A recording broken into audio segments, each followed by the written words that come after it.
So good morning guys. तो चलिए start करते हैं आज के यानी कि 30 जनवरी के इंपॉर्टेंट करंट अफेयर्स को। देखिए हमारा पहला प्रश्न क्या है। अभी हाल ही में डेटा गोपनीयता दिवस ये कब मनाया गया? तो आंसर होगा 28 जनवरी को। तो हर साल 28 जनवरी को डेटा प्राइवेसी डे के रूप में मनाया जाता है और इस बार इसकी थीम क्या रही? Privacy matters. तो जनवरी में अभी तक कौन कौन से इंपॉर्टेंट डे मनाए हमने? 1 जनवरी को मनाया डीआरडीओ दिवस, 4 जनवरी को वर्ल्ड ब्रेल डे, 6 जनवरी को विश्व युद्ध अनाथ दिवस, 9 जनवरी को प्रवासी भारतीय दिवस मनाया, 10 जनवरी को वर्ल्ड हिंदी डे मनाया, 11 जनवरी को राष्ट्रीय मानव तस्करी जागरूकता दिवस मनाया, 12 जनवरी को राष्ट्रीय युवा दिवस मनाया जिसकी थीम थी it's all in the mind, 14 जनवरी को सशस्त्र बल भूतपूर्व सैनिक दिवस यानी कि आर्म्ड फोर्स वेटरन्स डे, 15 जनवरी को आर्मी डे मनाया, 23 जनवरी को पराक्रम दिवस मनाया, 24 जनवरी को राष्ट्रीय बालिका दिवस और 24 जनवरी को ही अंतर्राष्ट्रीय शिक्षा दिवस मनाया। फिर 25 जनवरी आया, राष्ट्रीय मतदाता दिवस मनाया, नेशनल वोटर्स डे, और 25 जनवरी को ही राष्ट्रीय पर्यटन दिवस नेशनल टूरिज्म डे मनाया। फिर 26 जनवरी को अंतर्राष्ट्रीय सीमा शुल्क दिवस इंटरनेशनल कस्टम्स डे मनाया। 27 जनवरी को अंतर्राष्ट्रीय प्रलय स्मरण दिवस मनाया और अब ये 28 जनवरी को डेटा गोपनीयता दिवस के रूप में मना रहे हैं जिसकी थीम है प्राइवेसी मैटर्स। अच्छा, मुझे आप एक प्रश्न का उत्तर दो कि निजता के अधिकार को किस अनुच्छेद के अंतर्गत मौलिक अधिकार घोषित किया गया था? तो आंसर होगा अनुच्छेद 21 यानी कि right to privacy is a fundamental right, अनुच्छेद 21 के अनुसार। और 2 डे आप बताओ मुझे। एक तो नेशनल स्टार्टअप डे, ये नया डे है, और वीर बाल दिवस ये कब मनाते हैं, और एक और है जनजातीय गौरव दिवस जो कि बिरसा मुंडा जी की जयंती को मनाएंगे। ये 3 डे मैंने आपसे पूछे, इनके उत्तर दो, हम बढ़ते हैं आगे। और हाँ गाइस, देखिए इंडिया के टॉप बैंक एडुकेटर्स एक बार फिर अनअकैडमी पर आपके लिए ला रहे हैं ढेर सारी फ्री क्लासेस। तो अनअकैडमी की हर क्लास कंडक्ट की जाती है आपके बैंक की हर परीक्षा की तैयारी को और भी ज्यादा मजबूत करने के लिए। और ये सारी फ्री क्लासेस आपको मिलेंगे अनअकैडमी पर, जहां पर आप अपने फेवरेट टीचर के साथ अपने घर से अपने पर्सनल शेड्यूल के हिसाब से पढ़ सकते हैं। और अनअकैडमी की हर क्लास आप लाइव नहीं तो बाद में रिकॉर्डेड सेशन के द्वारा भी अटेंड कर सकते हैं। और अगर आप चाहें तो क्लास को डाउनलोड करके ऑफलाइन भी देख सकते हैं। और आप लाइव क्लास में आस्क अ डाउट फीचर के द्वारा टीचर से अपने डाउट भी क्लियर करवा सकते हैं। और आप लाइव क्विजेज और टेस्ट सेशन भी अटेंड कर सकते हैं जहां पर आपको अपनी लाइव रैंकिंग भी देखने को मिलेगी। और अनअकैडमी पर टोटल 12 भाषाओं में क्लासेस कंडक्ट होती है, तो आप अपनी फेवरेट भाषा में क्लास अटेंड कर सकते हैं। आप अपने टीचर के साथ इंटरेक्ट कर सकते हैं, लाइव पोल में पार्ट ले सकते हैं, और ये सभी फीचर आपको मिलेंगे एक ही प्लेटफॉर्म पर, एक ही सब्सक्रिप्शन के साथ। तो आज ही सब्सक्राइब करें अनअकैडमी पर और इन सभी बेनिफिट्स का लाभ उठाइए। और हाँ देखिए, अगर आप मेरा कोड जो कि है क्रेक एग्जाम 10 यूज करते हैं तो आपको एडिशनल 10% का इंस्टेंट डिस्काउंट भी मिलता है।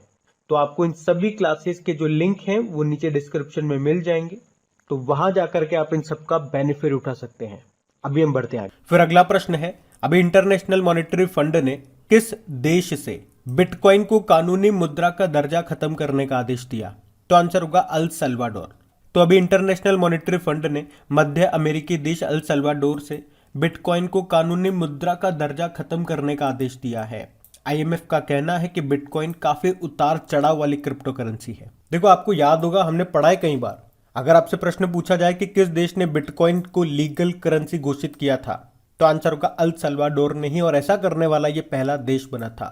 बिटकॉइन ये पहली डिजिटल करेंसी है। डिजिटल करेंसी यानी कि होती है एक वर्चुअल करेंसी, मतलब जो एक्चुअल में नहीं होती, जो डिजिटली रूप से पाई जाती है। और बिटकॉइन का जनक किनको कहा जाता है? सातोशी नाकामोतो को। और यहां से भी एक प्रश्न बनेगा कि किस देश में बिटकॉइन के संस्थापक सातोशी नाकामोतो की प्रतिमा का भी अनावरण किया गया था? तो आंसर होगा हंगरी के बुडापेस्ट में। और अगर पूछा जाए किस देश ने दुनिया का पहला बिटकॉइन सिटी बनाने की योजना बनाई, तो आंसर होगा अल सल्वाडोर नहीं। अच्छा, नाइजीरिया ने किस नाम से अपनी खुद की क्रिप्टो करेंसी लॉन्च करने की घोषणा की थी? ई नायरा के नाम से। अभी एक रिपोर्ट भी आई थी और उसमें क्रिप्टो अपनाने के मामले में भारत को कौन से स्थान पे रखा? दूसरे स्थान पे। पहले स्थान पे वियतनाम है। अच्छा, भारत का पहला क्रिप्टो इंडेक्स है IC15। इसको किसने लॉन्च किया? क्रिप्टो वायर ने। और अभी हमने पढ़ा था रशिया ने क्रिप्टो करेंसी पे पूरी तरह से प्रतिबंध लगाया है। बाकी बात तो यहाँ पे इंटरनेशनल मॉनेटरी फंड की भी है, जिसकी स्थापना होती है 1945 में, हेडक्वार्टर है वॉशिंगटन डीसी में, और इसमें सदस्य देश मेंबर कंट्रीज कितने हैं, 190 है। और 190वां सदस्य देश कौन सा बना था, एंडोरा। मैनेजिंग डायरेक्टर हैं क्रिस्टलिना जॉर्जीवा, और यहाँ की फर्स्ट डेप्यूटी मैनेजिंग डायरेक्टर बनी थी अभी गीता गोपीनाथ, जो कि पहले चीफ इकोनॉमिस्ट थी। और वैसे अभी वर्तमान में नए चीफ इकोनॉमिस्ट कौन बन गए हैं, पियरे ओलिवियर। और यहां से दो रिपोर्ट आप याद रखना, एक तो है वर्ल्ड इकोनॉमिक आउटलुक रिपोर्ट और एक है ग्लोबल फाइनेंशियल स्टेबिलिटी रिपोर्ट, जिसको जारी करता है आईएमएफ। अब एक प्रश्न मैं आपसे पूछता हूं, ग्लोबल इकोनॉमिक प्रोस्पेक्ट्स रिपोर्ट इसको कौन जारी करता है? ये प्रश्न इंपॉर्टेंट है, ये एग्जाम में पूछा हुआ प्रश्न है। बाकी बात एल सल्वाडोर की भी है, तो ये रहा मैप में एल सल्वाडोर। कैपिटल इसकी सैन सल्वाडोर है, करेंसी है बिटकॉइन और यूएस डॉलर, और प्रेसिडेंट है नायब बुकेले। ध्यान रखना, ये बढ़ते आगे। फिर बताइए, अभी हाल ही में किस फिल्म ने राष्ट्रीय मानवाधिकार आयोग के द्वारा आयोजित प्रतियोगिता में प्रथम पुरस्कार जीता है? तो आंसर होगा स्ट्रीट स्टूडेंट। तो राष्ट्रीय मानवाधिकार आयोग के द्वारा आयोजित एक प्रतियोगिता में तेलुगु लघु फिल्म है स्ट्रीट स्टूडेंट, उसको प्रथम पुरस्कार मिला है। अच्छा देखो, आगे बढ़े उससे पहले यहीं से एक इंपॉर्टेंट प्रश्न आपका बन जाएगा कि राष्ट्रीय मानवाधिकार आयोग यानी कि नेशनल ह्यूमन राइट कमीशन के अभी नए चेयरमैन कौन बने थे? 2-4 महीने पहले ही बने थे। क्या नाम है इनका? अरुण कुमार मिश्रा। और अगर कुछ फिल्मों की बात करें तो अभी हमने जनवरी में ही पढ़ा था कि 20वें ढाका इंटरनेशनल फिल्म फेस्टिवल में एशियाई फिल्म प्रतियोगिता खंड में यानी कि एशियन फिल्म कंपटीशन सेक्शन में सर्वश्रेष्ठ फिल्म का पुरस्कार किसने जीता? तो आंसर होगा कुजांगल ने। और आपसे पूछा जाए, अभी नवंबर 2021 में हुए 52वें international film festival of India जो कि गोवा में हुआ था, उसमें किस फिल्म ने गोल्डन पीकॉक अवार्ड जीता था? तो जापानी फिल्म है रिंग वॉन्डरिंग ने। और छठे ब्रिक्स फिल्म फेस्टिवल 2021 में साउथ अफ्रीका की फिल्म है बराकत, और रशियन फिल्म है the sun above me never sets, इसने बेस्ट फिल्म का अवार्ड जीता था। अच्छा बताओ, Indian film personality of the year किसे चुना गया? प्रसून जोशी और हेमा मालिनी को। और अभी international association of working women award किसने जीता था उनके शो आर्या 2 में उनके प्रदर्शन के लिए? तो आंसर होगा सुष्मिता सेन ने। जबकि 93 ऑस्कर की बात करेंगे जो 2021 में हुए थे, उसमें बेस्ट फिल्म का अवार्ड मिला था नोमैडलैंड को, बेस्ट एक्टर का अवार्ड मिला था एंथोनी हॉपकिंस को द फादर मूवी के लिए, बेस्ट एक्ट्रेस का अवार्ड मिला था फ्रांसिस मैकडॉर्मेंड को नोमैडलैंड मूवी के लिए, और बेस्ट डायरेक्टर रही थी क्लोई झाओ नोमैडलैंड मूवी के लिए। अब आपके लिए एक प्रश्न है, 2022 में जो 94 नंबर के ऑस्कर होंगे उसके लिए अभी 2 भारतीय फिल्मों को शॉर्टलिस्ट किया गया था, उनके नाम आपको बताने कमेंट बॉक्स में, हम बढ़ते आगे। अच्छा फिर बताइए, अभी हाल ही में किस राज्य ने भारत में पहली बार ब्रेन हेल्थ इनिशिएटिव को शुरू किया है? तो आंसर होगा कर्नाटक। तो अभी कर्नाटक के जो स्वास्थ्य मंत्री हैं डॉक्टर के सुधाकर, उन्होंने भारत में अपनी तरह की पहली योजना कर्नाटक ब्रेन हेल्थ इनिशिएटिव को शुरू किया है। ये योजना national institute of mental health और न्यूरो साइंस के द्वारा नीति आयोग के सहयोग से शुरू की गई है। अब इसमें होगा क्या? तो इसमें डॉक्टरों को मानसिक रोगियों की जांच और इलाज का प्रशिक्षण दिया जाएगा, ट्रेनिंग दी जाएगी। देखो, कर्नाटक की कैपिटल बंगलुरु है। यहाँ के मुख्यमंत्री कौन है? बसवराज बोम्मई है, और गवर्नर है थावरचंद गहलोत। अच्छा, अगर आपसे पूछा जाए देश का पहला movable fresh water tunnel aquarium कहां पे स्थापित किया गया? तो आंसर होगा बंगलुरु में। और बताओ, भारत का पहला मेडिकल डिवाइस पार्क कहां पे खुला? केरल में।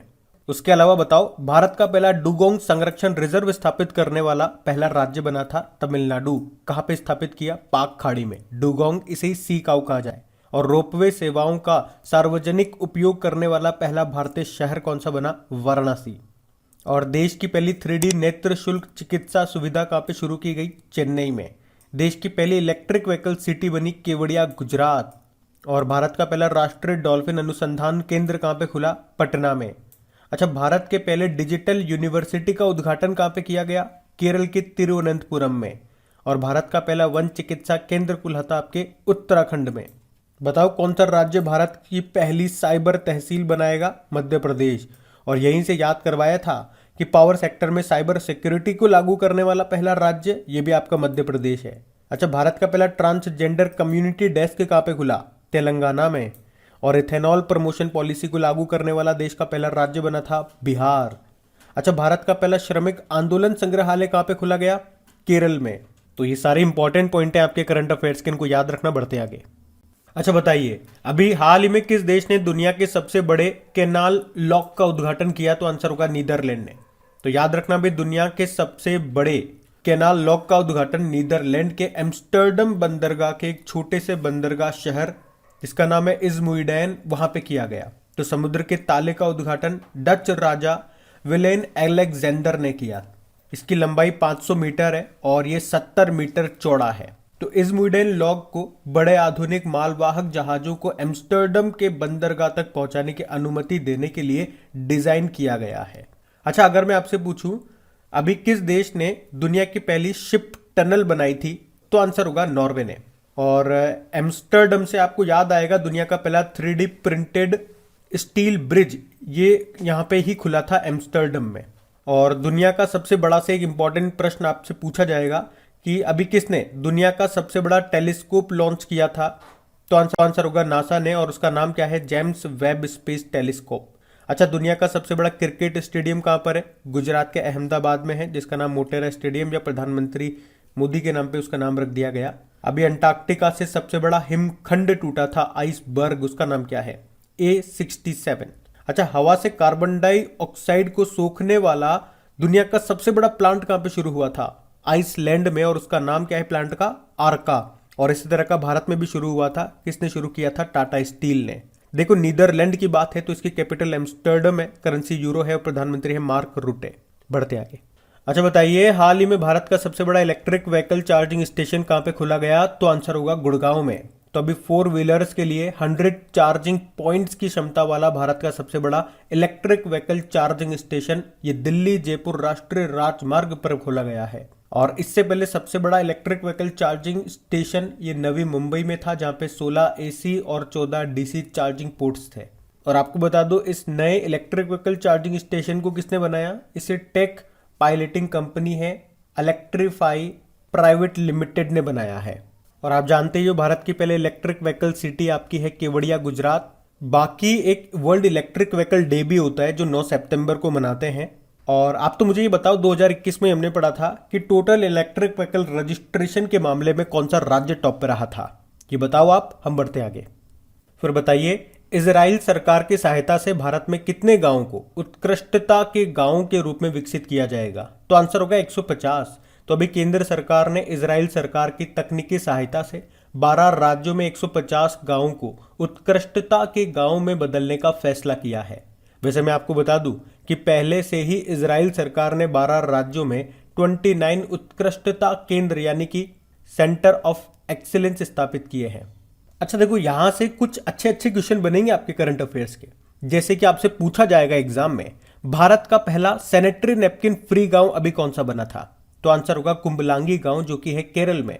और सबसे ज्यादा ODF प्लस गांव के मामले में कौन सा राज्य टॉप पे रहा था? तेलंगाना। पहला बालिका पंचायत ये कहां पे शुरू हुआ था? गुजरात के कुनरिया गांव में। 100% दोनों डोज देने वाला पहला गांव कौन सा बना था? जम्मू कश्मीर का वैयान गांव। और अभी जम्मू कश्मीर के किस गांव को जम्मू कश्मीर का पहला दूध गांव घोषित किया गया? जेरी गांव को। अच्छा, United Nation World Tourism Organisation ने तेलंगाना के किस गांव को सर्वश्रेष्ठ गांव के रूप में चुना था? पोचमपल्ली गांव को। और अगर पूछे केरल का पहला बुक विलेज कौन सा गांव बना? यह बना था पेरुमकुल्लम गांव। और इसी तरह से हमने पढ़ा था, उत्तर प्रदेश सरकार ने अभी नेपाल सीमा के पास कितने गांवों को राजस्व गांव के रूप में घोषित किया था? आंसर होगा 4 को।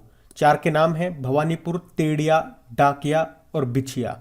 और कल ही हमने पढ़ा है, अभी मिजोरम का पहला ODF प्लस गांव कौन सा बना? दक्षिण मोबुआंग, ये आइजोल जिले में है। तो ये सारे पॉइंट्स याद रखना, आप पढ़ते आगे।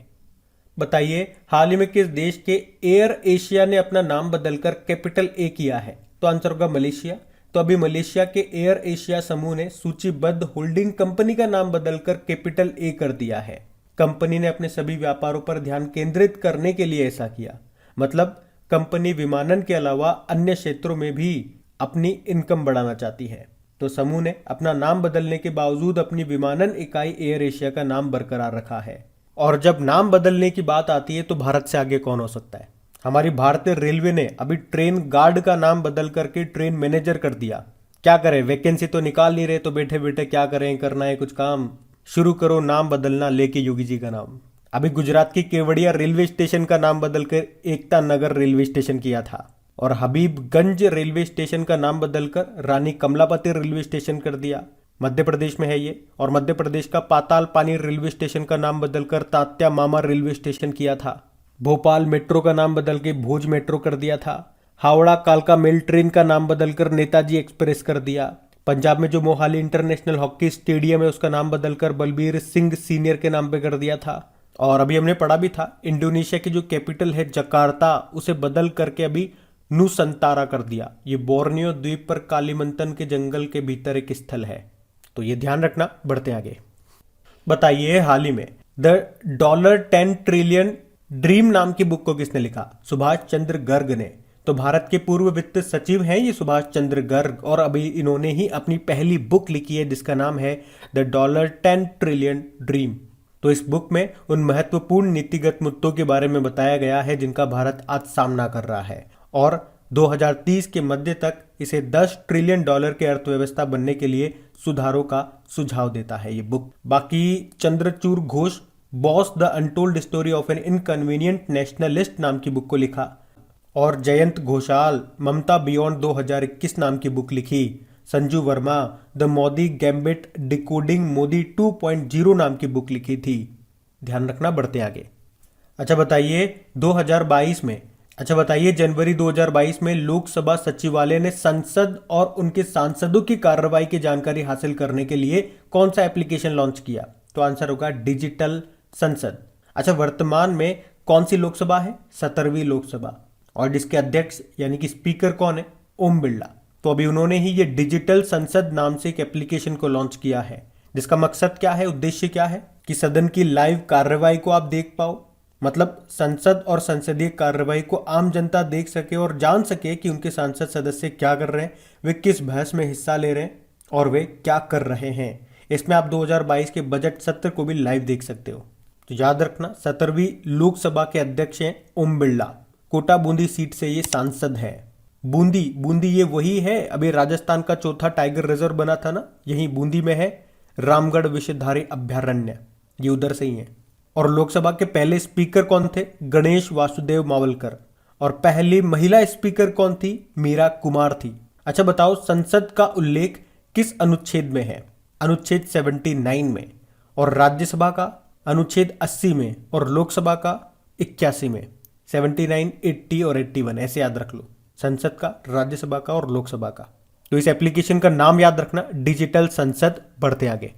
अच्छा बताइए, हैदराबाद साहित्यिक महोत्सव 2022 के लिए अतिथि राष्ट्र किसे चुना गया? तो आंसर होगा यूके को, यानी कि यूनाइटेड किंगडम।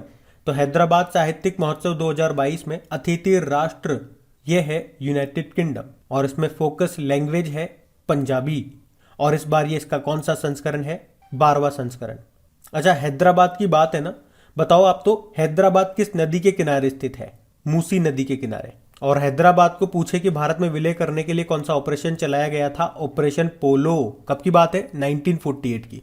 और अभी हमने पढ़ा था स्टेच्यू ऑफ इक्वेलिटी, इसका उद्घाटन कहां पे करेंगे प्रधानमंत्री नरेंद्र मोदी? अभी फरवरी में करेंगे, हैदराबाद में ही। और भारत का पहला ओपन रॉक संग्रहालय कहां पे खुला? हैदराबाद में ही। और भारत का पहला ट्रांसजेंडर कम्युनिटी डेस्क कहां पे खुला था? ये भी खुला था हैदराबाद में। और महोत्सव की बात है तो बताओ, तानसेन महोत्सव का आयोजन 2021 में कहां पे किया गया था? ग्वालियर मध्य प्रदेश में। याद रखना ये। बढ़ते आगे। बताइए, जनवरी 2022 में किस देश के शोधकर्ताओं ने एक नए प्रकार के कोरोना वायरस नियोकोव की खोज की है? तो आंसर होगा चीन ने। तो अभी चीनी शोधकर्ताओं ने एक नए प्रकार के कोरोना वायरस की खोज की है जो दक्षिण अफ्रीका में चमगादड़ों के बीच फैल रहा है, और इसे नाम दिया नियोकोव। वैज्ञानिकों का कहना है कि यह वायरस भविष्य में इंसानों के लिए भी खतरा पैदा कर सकता है। और अभी कोविड-19 का एक नया वेरिएंट तो आया ही था जिसका नाम है ओमिक्रॉन, वो भी साउथ अफ्रीका से ही आया था। तो बात करेंगे कल के वीडियो में पूछे गए प्रश्न के उत्तर की।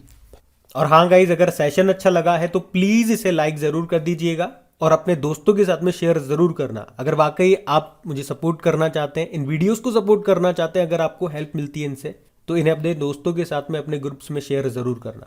तो कल आपसे पूछा था हिंदुस्तान पेट्रोलियम कॉर्पोरेशन लिमिटेड के नए चेयरमैन कौन बने? तो आंसर था पुष्प जोशी। तो आप सभी ने इसका सही उत्तर दिया है और इन सभी क्वेश्चंस का क्विज आपको मिल जाएगा और इसकी पीडीएफ भी आपको मिल जाएगी आपकी क्रिक एग्जाम एप्लीकेशन में।